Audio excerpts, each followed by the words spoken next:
Good evening, everyone, and thank you for joining us tonight.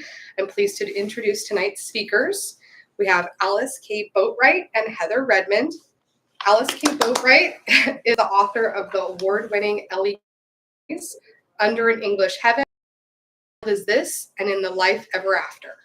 She also writes literary fiction and books for children all the way from age 8 to age 108. Most recently, Mrs. Potts Finds Thanksgiving, a story inspired by Charles Dickens' A Christmas Carol. Her collected short stories will be published in 2024.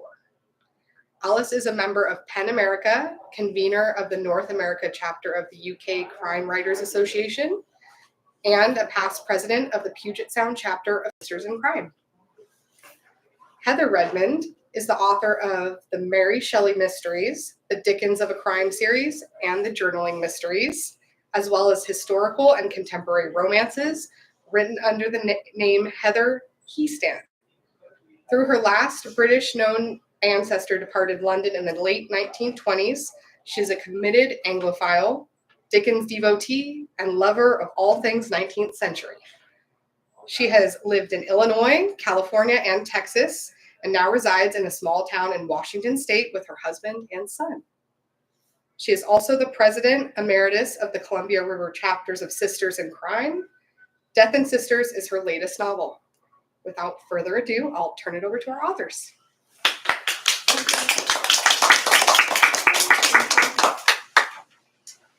Thank you very much.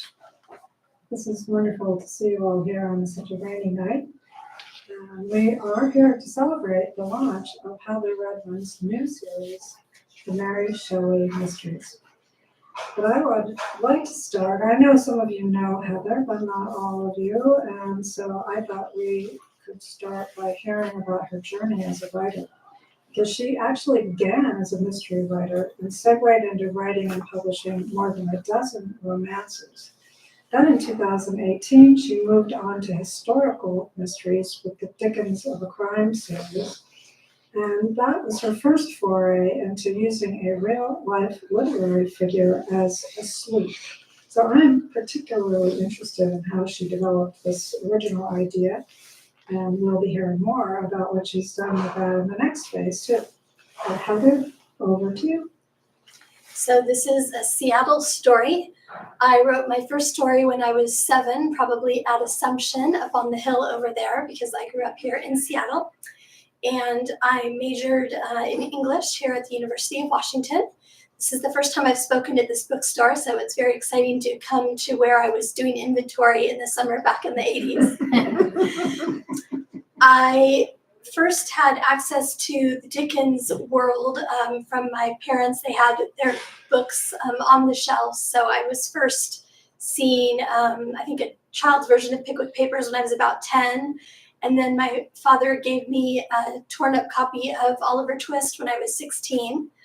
So those books were always on my shelves. And I also had a copy of Frankenstein on my shelves, probably from the 80s, from this very bookstore. I have much prettier copies now, but I still have that original torn-up one.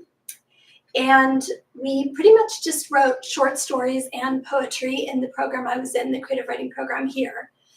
And so that's what I was doing until the mid-90s when I came back here and I did a commercial writing certificate.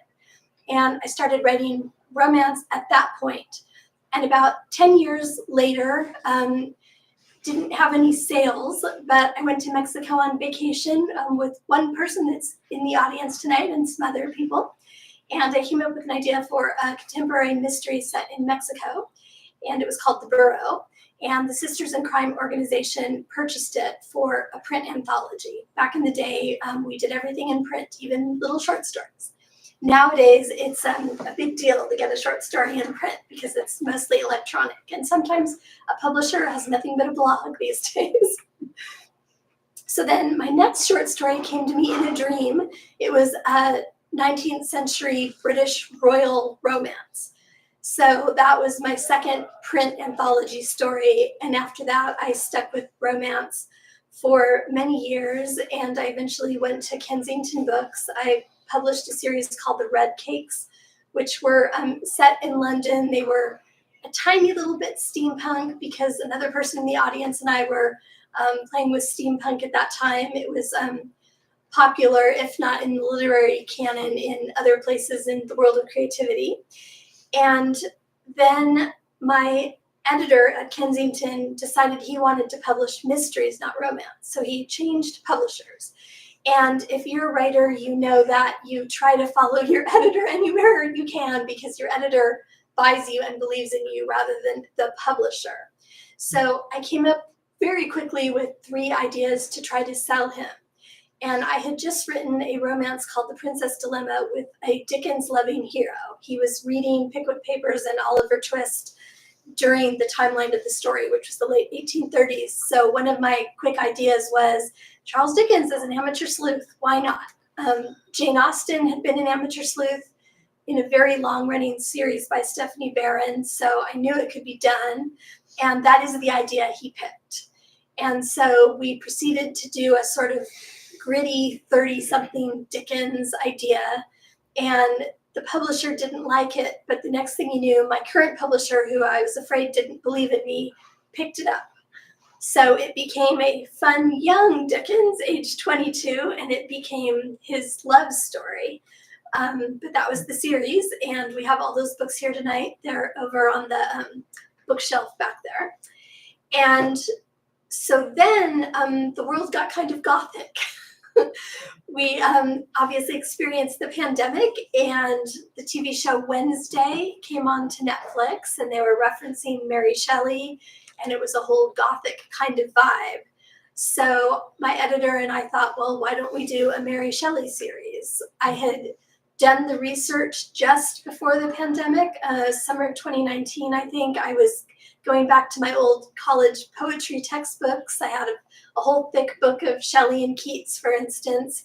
And like I said, I had that Frankenstein book. And the way Kensington does mysteries, you usually see multiple POVs and you usually see romance in them. So that sort of created the structure of the book, and that's where we're at now. Death and the Sisters is the first book in the series, and it came out last Tuesday, and it is very Wednesday looking, isn't it?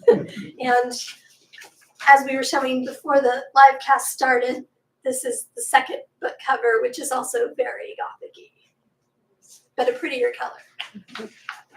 Back to you, Marty. Marty's over there. You're Alice. That's okay. Okay, well, yeah, this was terrific to have that summary. And one of the things I loved about the premise of the Dickens books was that not only is it about the young journalists in the teeming world of Victorian London, but if you're familiar with the Dickens books, you can really enjoy seeing that the way they're written, that there are elements in the mysteries that Heather wrote that are actually events that you can see are inspiration for Dickens at a later time in his own life. So just as an example, in the Christmas Carol murder, Dickens and his friends are out Christmas caroling, reasonably enough. And they're in front of the home of an elderly gentleman named Mr. Screws. And while they're singing, someone falls out of an upper story window and lands on the sidewalk dead. So that's the opening gambit of that book, and there's a lot of back and forth where you can kind of do your own clue tracking to see how did she get that idea? Does that relate to the novel? So you sort of talked about how you picked Dickens to start off with, but did you know in advance that you were going to try to link your plots with his plots? So anytime you're working in commercial fiction, you are trying to find a hook. So the obvious hook when you're working in Dickens land is to take the title of one of his novels. So I have 5 different titles out right now, and the first one was A Tale of Two Murders.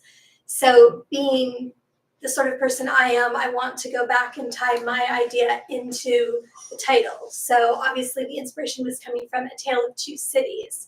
So we know that The Tale of Two Cities is a book about the French Revolution. So I immediately want to have French characters and various other aspects. I always look at the themes that are going on in those books, the secrets of those books, and then I come up with a plot that's simultaneously going along my literary figure's life. So I'm fitting my story into Charles Dickens' life, into the holes where we don't know what was going on in his life, and then figuring out where he might have come up with names. So I have French immigrant characters and French people dying, and maybe some of those have similar or even the same names that are in the Dickens novels. And he's getting some of the thematic ideas that he might later put into his fiction from the experiences he's having during these very fictional stories. Well, I think we should move on past Charles to Mary now. And this is a variation on the theme, although it's handled a little bit differently.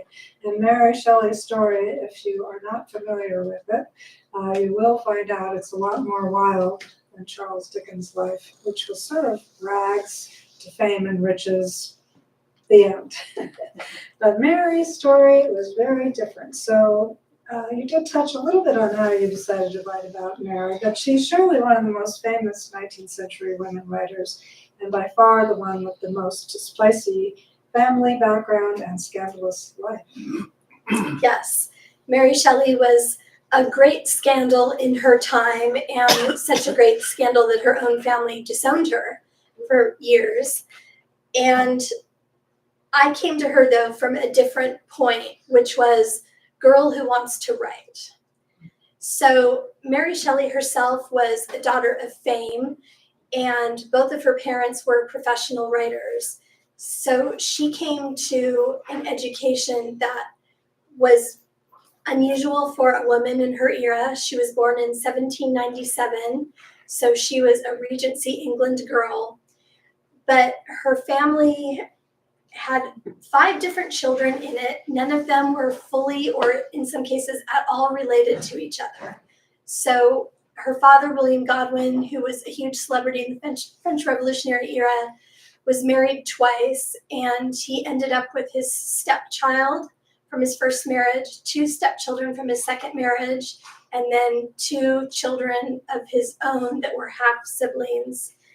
And they certainly spent more money educating the boys and educating them for careers, but the girls were surrounded by books. They were surrounded by the literati of their day. They were hiding under the sofa listening to Coleridge speak the rhyme of the Ancient Mariner. They were going to lectures by Sir Humphrey Davy, the famous natural philosopher. We call that a chemist today, when Mary was only 14 years old. They almost had that sense of a medieval upraising, in the sense that they would get sent to other households for periods of time to get educated. And William Godwin had a famous library that he couldn't afford to keep, but it was just full of books. He was a massive collector. So Mary and her sister Jane were bookworms as much as they could possibly be, and Mary certainly wanted to be a writer from early on. And so that made sense to me. A household with a bunch of different siblings that you weren't exactly related to, and always with a book in your arm. The house I grew up in had a massive built-in bookshelf that was just full of textbooks and Shakespeare, and people are nodding, you remember those bookshelves. But what I couldn't wrap my head around was what Mary did when she was 16. I can have no mental relationship to this girl that I understand, the bookish girl, falling in love with a married man 5 years older than her, losing teenagers in the audience on her mother's grave at age 16, and running away to just barely temporarily done with the war-torn country. So what I wanted to understand was, okay, she's 16, that's old enough for her to be interesting. And on July 28th, 1814, I know she, the married man, and inexplicably her half-sister run away into the battlefields of France. So I set myself this massive challenge of, I start the day that she probably met the married man in May. They run away in July. What happens during those 3 months? And that's where I start with. It's presently a 3-book series. I know for sure there are at least 3 books, and that's what we're telling here. Why possibly could have Mary decided to make the decision she did, and why on earth would her half-sister have gone with her? And why did her married man decide to abandon his wife and kids and take over responsibility for them? If you can wait, we're gonna keep talking for a while, and then you can rush over and buy a copy of the book. Because I think, in the middle of this, there's also a murder, and they solve it. So it's quite an incredible mix. And Heather has woven this all together. I mean, there's Mary, there are all these children. It sounds so normal now, right? But I don't think the 5 children with all different parents was such a normal thing back then. So there's Mary and Jane, and there's Percy, and then that's all mixed in with her background and her childhood, the family, her creative drive, and her passion for Shelley. And so you've talked about how you had an entree into this family already early on because you had read Frankenstein, but did you have any really good sources that you used, and how much was really available, and how much did it actually reveal about Mary at those early times? So Mary is a popular figure culturally, though a lot of people don't really know anything about her. I think she's just as fascinating as a person as the book Frankenstein is. And Frankenstein itself was not a famous novel immediately. The reason Frankenstein became famous is through the stage plays, which Mary didn't create.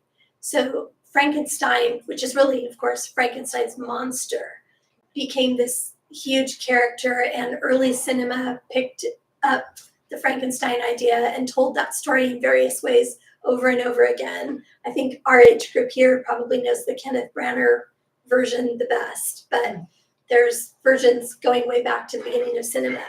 So it really isn't the book itself. It isn't the fact that Mary wrote other novels. It's that monster she created. She's the mother of science fiction as a result. But she is super interesting. So the sources were quite a few Mary Shelley biographies. There is a dual biography, which is probably the first one I read cover to cover, which is called Romantic Outlaws, and that's a dual biography of her and her mother, Mary Wollstonecraft. Now, Mary Wollstonecraft may actually be known a little better in terms of her life than her daughter Mary Shelley, because she's considered the first feminist. And she was a wild and crazy person too. Her daughter Fanny didn't inherit that. She inherited the horrifically operatic Depression piece that is part of the Wollstonecraft legacy. But Mary got the writing bug. And so Mary Wollstonecraft led a pretty quiet life, trying her best to help take care of her family. She had an abusive father, a sickly mother, lots of younger siblings. And she went out to be a governess to try to support herself. And she had one important client who was Irish nobility, and they played into the rest of the family's life. But when she was about 30, she became a writer and a philosopher. And she fell in love with a married artist. And history isn't entirely clear on what kind of non-PG-13 relationship they may or may not have had. But Mary got rejected from her idea of a menage with this married man. Sound familiar? And she flounced off to actual revolutionary France. And she fell in love with an adventurer who had treasure ships and fun stuff like that. He was an American. And he claimed her as his wife in the common law sense to keep her from being arrested and to keep their illegitimate child safe, but they weren't legally married. And he was continuing to adventure around. She, with a toddler and nothing but a maidservant, decided to go to Scandinavia to try to rescue a missing treasure ship for him and win him back. And there's a wonderful travelogue that she wrote with letters trying to tell him how great and useful she was to try to win him back. And then she chased him back to London after not being able to get the treasure ship. and found ultimately that he was living with another woman, and she tried to kill herself a couple of times, which is something that I think weighed very heavily on Mary. In that era, there was a belief you could resurrect from the dead, or hope you could. And there was a whole society trying to save people who attempted to drown themselves. There's a lot of bodies of water around London and women in their heavy skirts throwing themselves in. And there were pamphlets being published in the society trying to rescue the people who are drowning. So you can kind of see where Frankenstein starts to be imagined. Mary knowing that her mother had been rescued. We don't know how specifically, but we know her mother tried to drown herself. We know she was resurrected somehow.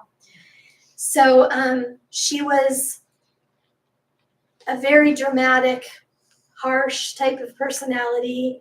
And when she met William Godwin in the literary 1790s world in London, she was detested by William Godwin, who was a hot young novelist. He'd written a book called Caleb Williams, and he also was a famous anarchist. He'd written a massive book that's still sort of famous today about his anarchist principles, but we remember more about the principles than his writing these days. Anyway, they hated each other's guts. But after she failed to commit suicide a couple of times and had been left by the adventurer, her hard edges were worn away, and they got together and started a torrid affair. And even though they didn't believe in marriage, they decided to get married anyway. But then, as with Charlotte Bronte and many other unfortunate novelists of that era, she died due to the consequences of childbirth. And that's how we come to have this household with William Godwin and two young girls. And he, though he was anti-marriage, was absolutely desperate to marry again, with his dead wife and babies to deal with. But nobody would have him. He was in his 40s and not famous anymore, and claimed he was great with money, though the future shares otherwise. But he lived in a place called the Polygon, which was an area of French emigres, and it was a speculative area that was bordered by fields, so it was actually pretty bucolic and pastoral. And an adventuress moved in next to him named Mary Jane Vile, and she had two children, a boy and a girl. They were half siblings to each other. She told the girl she was half Swiss, even though we now know she wasn't, and I don't know why we know. I don't know if they've done DNA testing to figure it out, but there's no living offspring of her daughter, at least. So I don't know how they figured out who the biological fathers of those two children were, but we know now. And and she sweet-talked William Godwin, praising his glory, and the immortal Godwin. She did the Romeo and Juliet thing from the balcony and sucked him in and had a pregnancy. So he married her and was probably grateful to be managed by her. And oh boy, was she managing. She is called Mama in my series, and she is undeniably the villain. And she and Mary did not get along. History shows that Mary Jane does not deserve all the bad things that are said about her. She was the one doing the emotional labor and the physical labor of the household, but William Godwin was worshipped by the daughters. It's partially the era, it's partially his own philosophy, which demonstrates from overwritten novel after overwritten novel that men can do any sort of damage to themselves and their wife and children, and it is a blessing to the women and children to have that hardship and never complain and exult in their poverty and horror because it makes them more saintly. It is hopefully a very foreign concept to us today, but it was alive and well in this era. And he raised Mary to believe that gentlemen always told the truth and were always honorable. And suffering for a woman is a good thing. Poverty for women is a good thing. And you never blame the man who did the thing. And they still get the last crust of bread because you think they're going to get out of their bed or their friend's bed or whatever and go to work and take care of the family eventually if you just hold on and stay as saintly and uncomplaining as possible. So that that is kind of the family. Mary is effectively the middle child of this complex, wild, super interesting family. William Godwin's novel, Caleb Williams, is still highly readable. I would stay really far away from St. Leon, unless you enjoy flinging books across the room and stomping on them and burning them, because that's how you'll feel in 2023. And Mary Wollstonecraft is mostly known for her philosophy, which is incredibly readable today. It is so interesting to hear this very modern voice talking about women's rights. And she wrote about men's rights too and so forth, but the right to education and her idea of how children should be educated. And of course, William and second wife Mary Jane were asked if they were raising the Wollstonecraft children to the standards. And they were like, we don't have time, we have jobs. So, it was for the class who has governesses and tutors who could afford to educate the children that way. But it's still incredibly interesting today. And she only wrote one novel and was not proud of it towards her late 30s when she died, obviously very young. But Mary did use it as inspiration to write her second novel, which William Godwin, her father, then suppressed because it had what he felt inappropriate relationship between a father and a daughter. And so it didn't get published for like 140 years.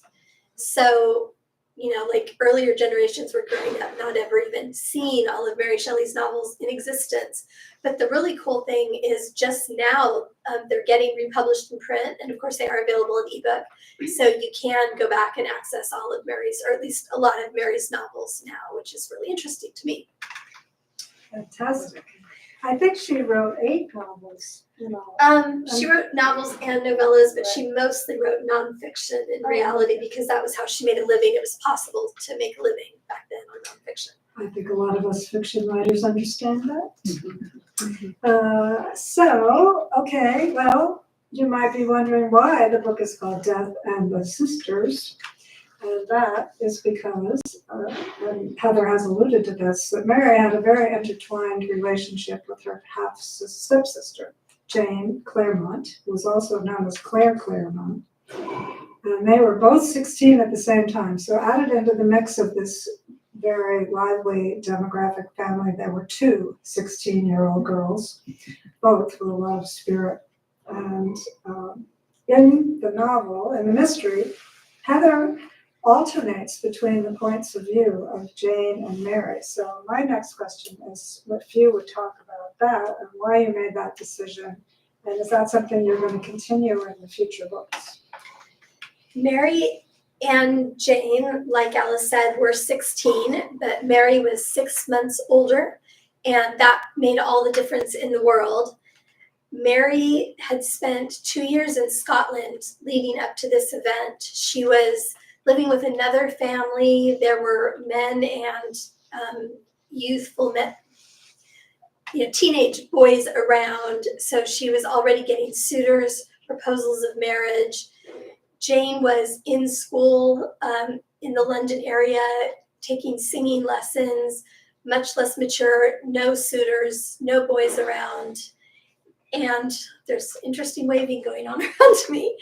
And Mary was very cerebral and quiet, and people did not know what she was thinking. Throughout her life, people got completely the wrong idea about her.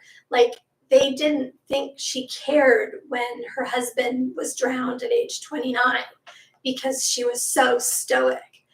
Jane, on the other hand, was all emotion and flouncing and drama. So there's that Sense and Sensibility, the famous Jane Austen novel, between them.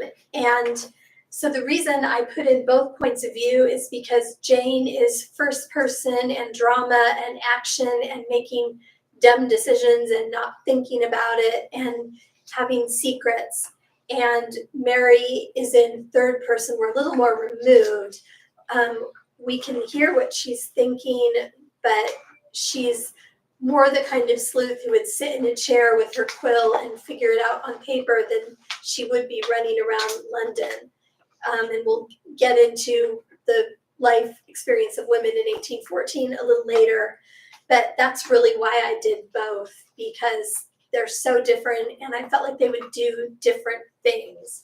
And they also have two different kinds of relationships with the central male figure of their lives, Percy Bysshe Shelley, who now we know of as one of the great dead white men in the canon. He's a canonized poet of his era, though he did actually start out writing novels, which were very much based on Mary's father's novels. He was just stealing the ideas, like St. Leon is about an alchemist, so he wrote an alchemist novel. It's very 16 to 18-year-old referential. And you think about that lack of originality compared to Frankenstein, which Mary was writing at 18. So it just shows you what a genius Mary was, but it's her husband who became the canon. Typical, right? There's a lot of, you can't come into the Mary Shelley story without coming out a feminist, because it's just a very frustrating situation. But Jane took the best friend role with Shelley while Mary was very busy being pregnant over and over again.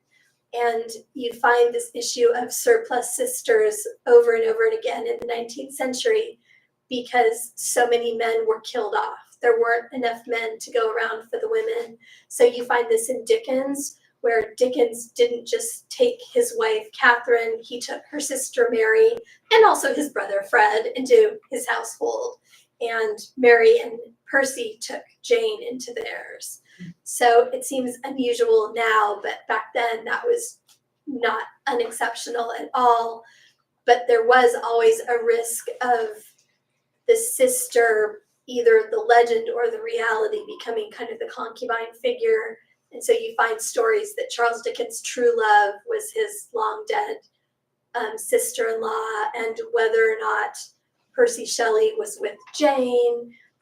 You find this in their circle. Leigh Hunt was a famous center of the literary circle of this immediate group of people. He had another one of these baggage sisters who was around doing everything while his wife was pregnant over and over and over and over again. So just to normalize, that's what you find in this era. There's just all these extra women, and of course they're hypersexualized and often considered crazy, because why wouldn't they Exactly. Why wouldn't they be? Well, you did mention the Regency and that Mary was born in 1797.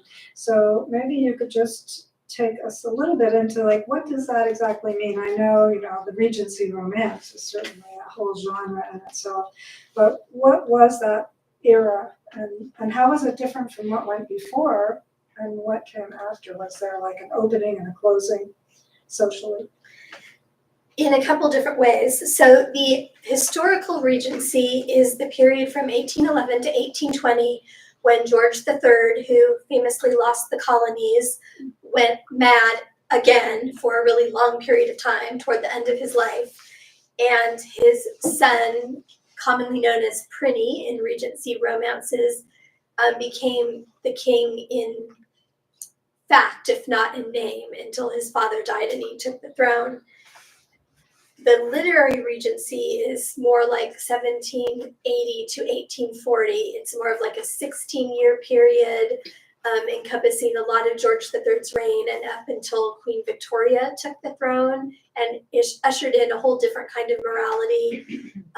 Her uncles were a very licentious bunch, and if they had wives, they weren't necessarily legal, and they had these long concubine kind of relationships with actresses and so forth. And meanwhile, the princesses were all like locked up, being forced to wait on their mother. So yes, again, frustrated feminist if you're working in this period. But it became hugely popular as a period to write novels because of a writer named Georgette Hare. And she wrote some mysteries, but mostly romances. And they just became so popular that she created her own little world. She did tons of research and knew more than anybody, but she also made stuff up. So as a writer in this period, you kind of have to decide where you fall. Are you historical Regency? Are you a Hare Regency? Or are you writing this whole big period, which kind of means there's going to be balls, and there's going to be country parties, and there's going to be dukes everywhere, even though in real life there were basically no dukes who weren't these nasty uncles of Queen Victoria, but there's a duke in every room in Regency England, as it's written about. And as historical mysteries have become more popular, people are mining this period for mysteries. So that's clearly where I am. I'm right in the middle of the actual real Regency, 1811 to 1820 in London, but I am writing about the middle class, and not just the middle class, the literary class. So it is a very specific thing. But Percy Bysshe Shelley, the married young man in question, was the grandson of a baronet. He was actually part American, which is kind of interesting. He's not just a British blue blood. But because of that, he has the tiniest bit of entree into those circles and would be aware of the goings-ons of those circles. And it also ultimately brings the infamous Lord Byron into their lives in real life, who is already a baronet. He got his title, which Percy Bysshe Shelley didn't live long enough to get his title because his father outlived him by many, many years. He lived to be 90 or so, a good young age. So that does bring us a little bit into the lower levels of the aristocracy, even within this story, whereas with the Dickens series, Dickens was so famous and so important. He got into that noble world on his own merit. People wanted to talk to him, they wanted to meet him, whereas Mary, Percy, certainly Jane, they weren't really famous in their own lifetimes. Wow. Well, that made me think about the fact that actually here we are sitting in a bookstore, and a lot of the setting of the book is in the home of the Godwins, and they had a bookstore on the ground floor. And there was also a publisher. I didn't quite understand how the publishing worked, but the girls are constantly impressed into going to work in the bookshop. So this is a very interesting setting, and because of course they are interacting with intellectuals and people coming in looking for particular books. I mean, they weren't looking in a dress shop, but it's very much not a glamorous setting. And is it safe to say before long it becomes a rather bloody setting? Oh, yes. Okay. Well, maybe you could talk about how unusual this was. I guess William Godwin was sort of on the lower side of his fame, and these other young people hadn't really emerged yet. But it's a very interesting mix, and I think kind of unusual for this fiction genre. So we left the Godwin clan in the Polygon, which was that French emigre neighborhood near St. Pancras, which is where Mary Wollstonecraft was originally buried. And when Godwin married Mary Jane, they knew they needed income. She was a French translator, and he was a novelist and philosopher, completely self-absorbed, didn't think he needed to do anything but write. But once he had 7 people to support, he couldn't anymore. So Mary Jane had the idea to start a children's publisher, which is a bizarre choice for an anarchist philosopher and a French translator, but she saw a hole in the market and she was no fool. And because there was no social media or anything like that back in the day, you could sort of hide by changing your name, and that was good enough. So they stayed away from the Home Office, which was sort of that, secret SIS kind of organization of the day, watching the rebels.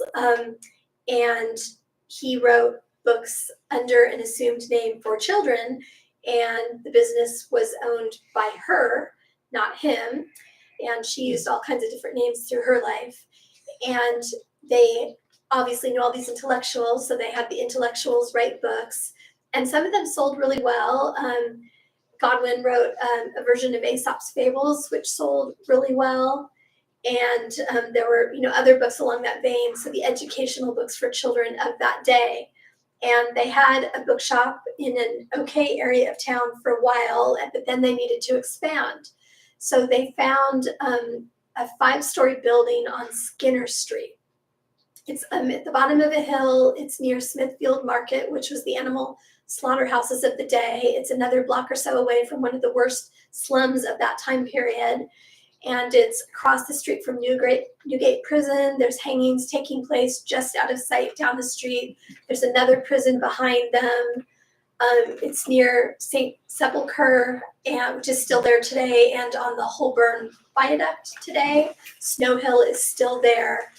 And the house was in dispute. So nobody actually owned it officially. So they got away not having to pay rent, which was another really good thing when you're on the downslope. And they had delusions of grandeur. And Mary Jane was undeniably a working woman, and she wanted a staff. And history doesn't show us like how many servants they had or the exact layout of the house, but we do know what the outside looked like. We do know that there was a medallion of Aesop over the door. We do know that there were windows into the bookshop. We've been told that there were other bookshops in the neighborhood, although they were more commonly in St. Paul's churchyard. But it was mostly an area of warehouses, like oranges and so forth. I put in a cheese shop because that's going to become an important setting later in the series. But, you know, it was a weird decision, but not an absurd decision based on other businesses that were nearby. But to think that it would be considered acceptable to raise your 5 children a block away from hangings is just the most horrific thing. And the reality was they all suffered. But luckily, these were people who spent money whenever they felt like it, and they believed in vacations. So all 7 of them were vacationing all the time. And as this story starts, Mary just 2 months earlier had returned from a 2-year vacation, more or less, to Scotland. But it was in order to save her life because she was very ill. And there was a lot of that in this family because no one was maintaining this building. It was disgusting. And I did have fun giving my version of what this disgusting house looked like. The one thing that I made up, which is probably not realistic, is I talk about sort of out of the way shelves where William Godwin, Mary Wollstonecraft, their contemporaries' books are shelved. Probably they would never have been selling their own books in this bookshop because this bookshop was catering to people who could afford books and school type materials for children. So you've got the student books upstairs in this bookstore. That probably was the entirety of this bookshop in real life. But it wouldn't be any fun to me if they weren't selling their own book. And it was kind of a secret, and that made it a place where William Godwin's followers would come. He had been so famous, he still had a few followers.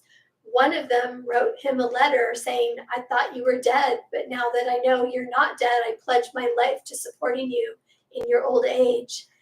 And that person was Percy Bysshe Shelley. That's how he came into this family. He came in promising he would support them, and because he was nobility, they believed it.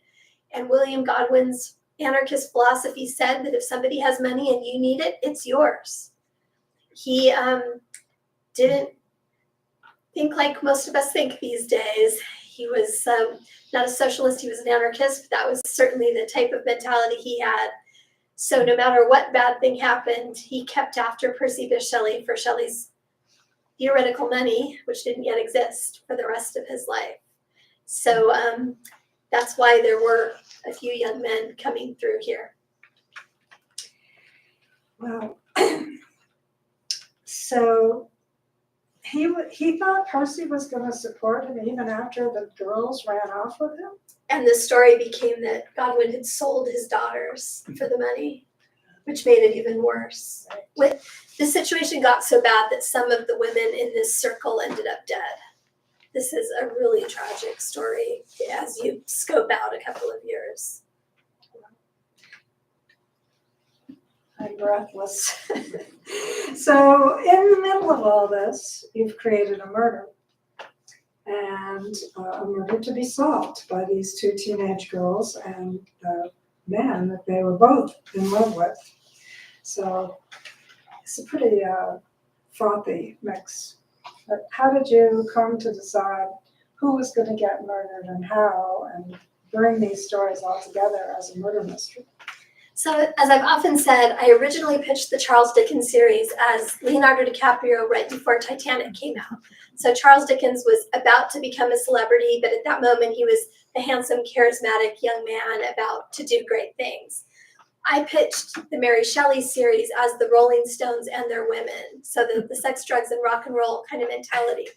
So it made sense to me that I needed to kill someone from this circle. It just made sense. So I'm looking at an imaginary anarchist poet circle. We do know who some of Percy Shelley's friends were, and we know who some of William Godwin's acolytes were. So there are real people, but I'm known for my cast of characters at the beginning. So I always put like the main characters in the front of the book, and I asterisk them if they're real people. So you can kind of keep track of what's going on, what I made up, and what might be real. And so obviously we all love a bookshop set mystery. Bookshops, bake shops, anything to do with cats. These are the mainstay of my beloved cozy mysteries. So I have a body in the bookshop. And of course, Mary, being the smart one and the center of the story, finds the body, but you barely know it. Review after review seems to think that Jane found the body. And that's a testimony to her loud character, really. Like, Mary might do the work, Jane brings the drama. What were some of the things that, so I've read some books from this period, and there was no actual police force in London at the time, right? Right. And also there were heavy restrictions on the movement of women, particularly young girls. So what were the challenges in trying to create a way of solving this mystery that were brought out of that setting? It is a real challenge to figure out the policing of this time period. And my editor had trouble believing me, talking about they just left bodies where they died until the coroner could have his court and his jurors. And they didn't always do that. If there was a place to take the body or there was a reason to, they would do that. But there's none of this move out of your house for 3 days while we process the scene kind of thing that happens today. The police force was officially born in 1829, where I'm looking at here in 1814. There was a river police, the Thames police, but I don't play with the river, at least I haven't yet. And everything else was on a parish system. There was a parish watch, and there were constables and beadles tied into parishes. And I know there was a watch house in front of St. Sepulchre, which was the church down the street. So I do have a presence of people who are called constables, but Scotland Yard doesn't exist until 1845. So it's just a whole different way of processing crime and death. There was a sense of privacy and man being the owner of his castle in the 19th century. That doesn't exist anymore. We're in a police state in a way they wouldn't have appreciated or comprehended in the 19th century. And the police, when they did come in, were considered lower class. So dealing here with people who are beginner, low-end aristocrats, they were, miles and miles above the police and wouldn't necessarily have had to even pay much attention to them. We're in the Godwin household, they're afraid of the authorities because of the whole anarchist situation, which adds another wrinkle to it. But basically, Mary finds a body. They're close to the watch house. So, of course, the watch is going to get involved. And because this is a business and they do have warehouses, of course, they're going to pick up the body and take it to the warehouse. And they have no sense of forensics. Nobody's searching anything. The girls are being forced to clean up the blood and gore. There's no sense of looking at the wounds or, handling the weapons carefully or anything. This is before we knew this stuff. And it's commonly said that there weren't actually that many murders back then. It's super hard to believe. But theoretically, any suspicious death did have the coroners getting involved, but they couldn't detect poison, for instance, the depressed wife's best friend, you know? So most of those deaths are going to go unrecorded. And through the 19th century, they're starting to learn how to detect poison with the rise of chemistry. But it's just a different approach. You approach crime in this era as a writer completely differently than you would even 50 years later compared to now. It's completely different. And then, so women, if you were an upper class woman, you didn't go places alone in this time period, and your life was being completely controlled by the men in your life. And you couldn't even put on your own clothing because it wasn't physically possible to put on the kind of clothing they had back then by yourself. The lower you get in the classes, the more likely you are to have a more independent kind of life because you're having to support yourself somehow in these very limited jobs you might be able to do. Like being a shop girl, possibly mostly being a governess or a servant or a prostitute, of course. And so I'm kind of in the middle ground with these middle class girls. Their parents / step parents kind of felt like they were educated above their station. Yes and no. I mean, mostly because they just got to do so much reading. But women were banding together because they knew they were going to be spending the rest of their lives together in some way because of the problem with like only one of them might be able to find a man, right? Now these girls, of course, they didn't believe in marriage because they'd been trained not to. For whatever reason, they got their parents' histories stuck in the early, young, exciting, earning lots of money, being famous stage, even though William Godwin, who lived to be very old and rewrote his book and made it more and more conservative over the years, they ignored that. And their kids just were on the hot, crazy anarchy trail, no marriage, etc. kind of mentality. And so someone like Mary potentially could have been moving around on her own, but given her sort of inner betwixt and between lifestyle and the fact that she had an older and a younger sister in the house, it's unlikely she'd have been going anywhere alone because why would she? She does a little bit though, doesn't she? Jane definitely does. Jane does. Mary, obviously being in a falling in love situation, is sneaking out to meet her man, but that's the kind of reason she's doing it for. That's different, yes. Okay. Do you think, so I was looking at the dates of the other women writers of this era, more or less, that we are all much more familiar with maybe than the career of Mary Shelley. And so just as a point of reference, Jane Austen was born in 1775, so 22 years before Mary. And she died in 1817. And Mary was born, as we said, in 1797 and died in 1851. So she actually lived quite a long life for a woman.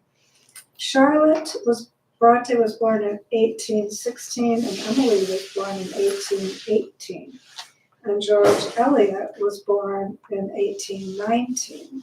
And they all had, lives of different lengths. But I wondered if you had any way of knowing from the research whether these women who are so hugely influential to us now would have had any idea that each other had written, would they have known their books, or and how might Mary have fit into that? So she was a bit younger.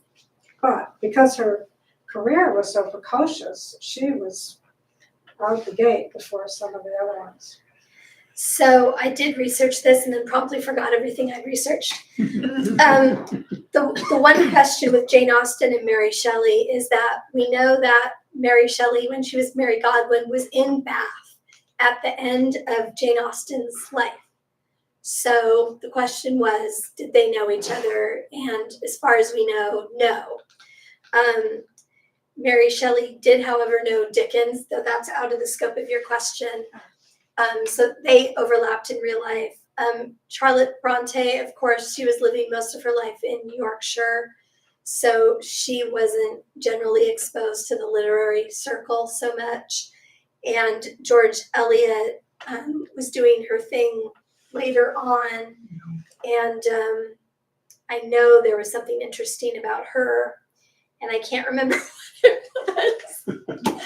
But everyone would have probably seen a stage performance of Frankenstein, but there probably would have been a question of who actually wrote it, whether it was Mary or whether it was Percy Bysshe Shelley, because they're still doing the contextual research to decide, because we know Shelley edited it.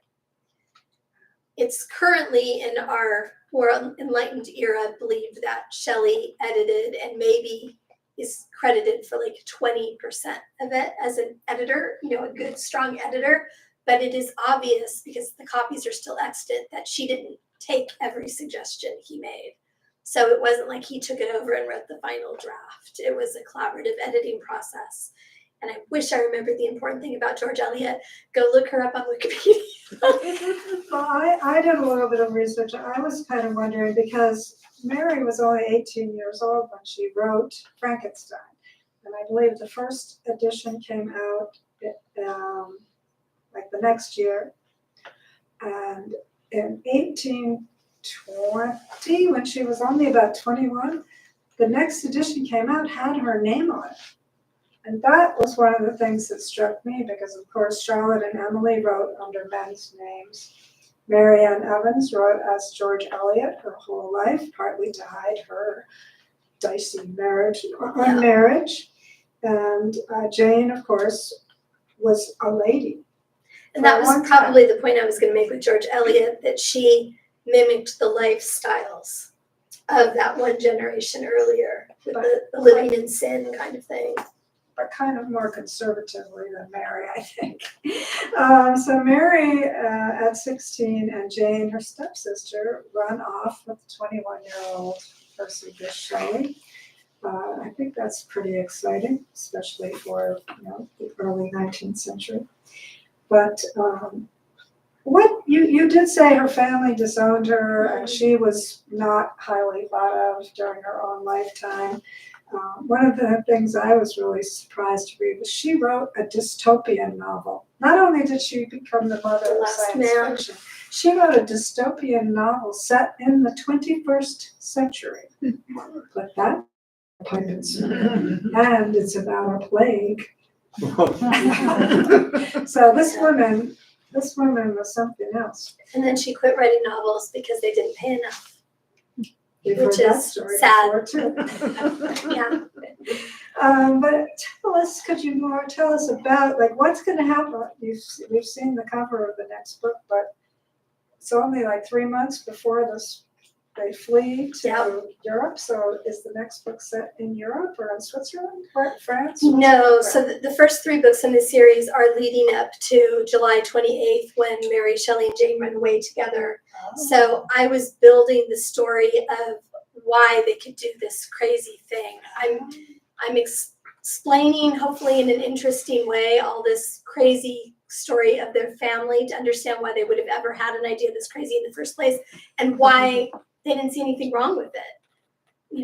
It was because of these anarchist leanings from the 1790s during the French Revolution era.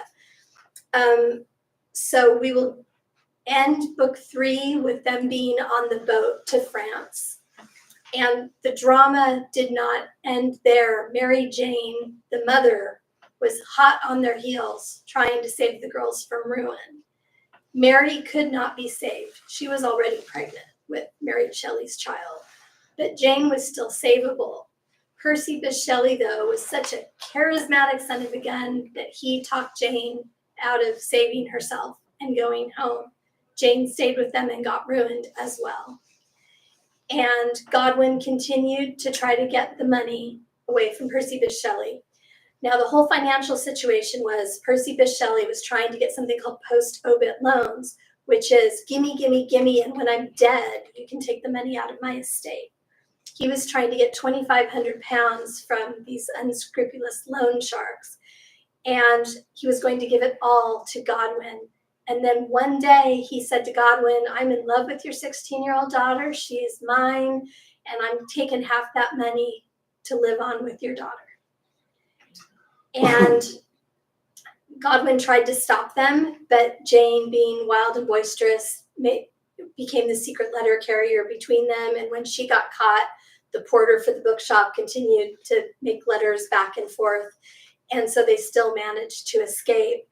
And they never banned Shelley from coming to the bookstore because Godwin wanted his money. So even though this was all going on, Godwin welcomed Shelley to dinner every night because he wanted that money. They tried to lock Mary into the schoolroom. Shelley broke in with a gun.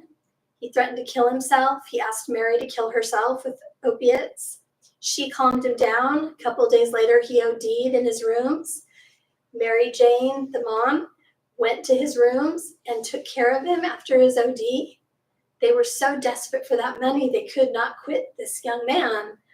And so it led to disaster for all three of the young women in that household and Shelley's wife. But it's super interesting and it makes a really good story. And I hope I get to continue with the series. If I do, we will get to have adventures through French battlefields. We will get to go to Bath in Jane Austen's time. We will get to live in mansions in the woods. We will get to live in Italy. We will get to live in Switzerland. They just had fabulous lives, and we are at time. Okay. So are there any questions from the audience?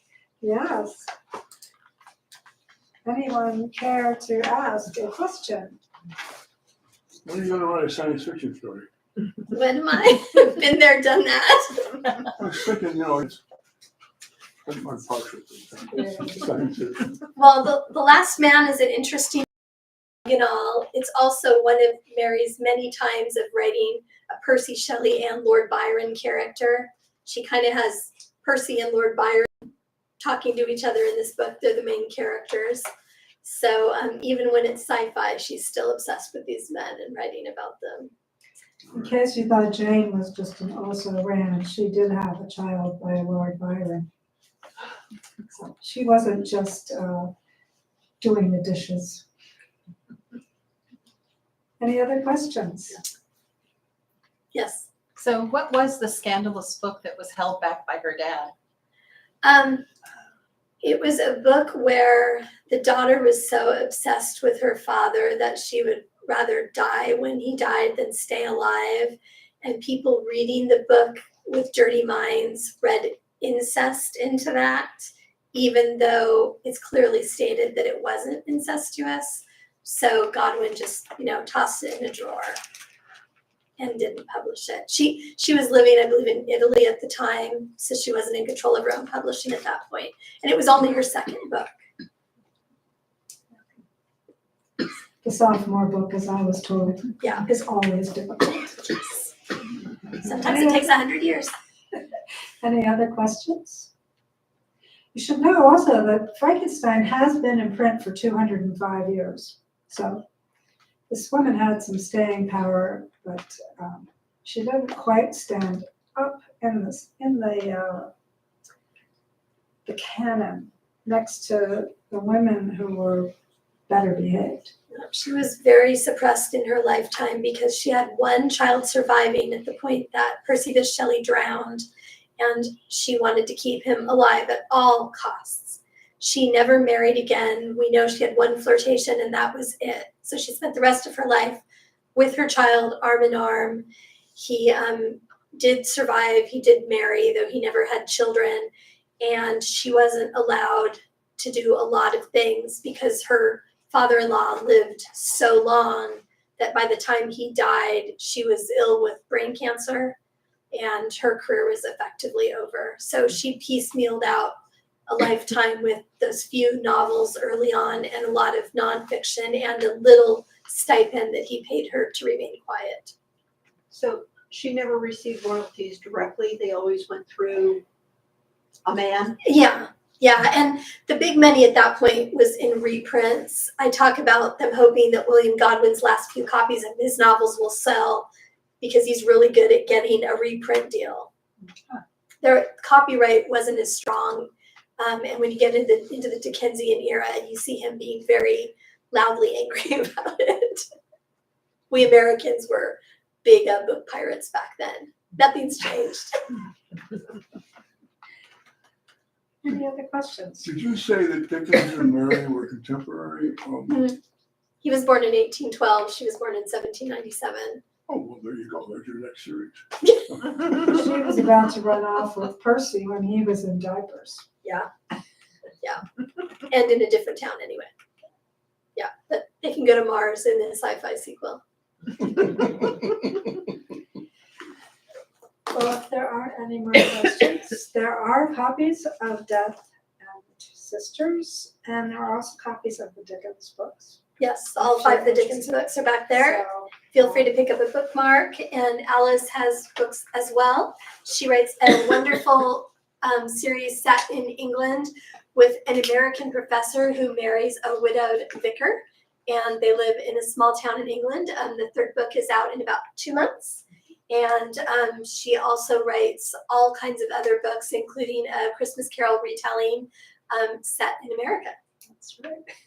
We had one of our first conversations about our Dickensian spin-offs. Well, thank you very much, ladies.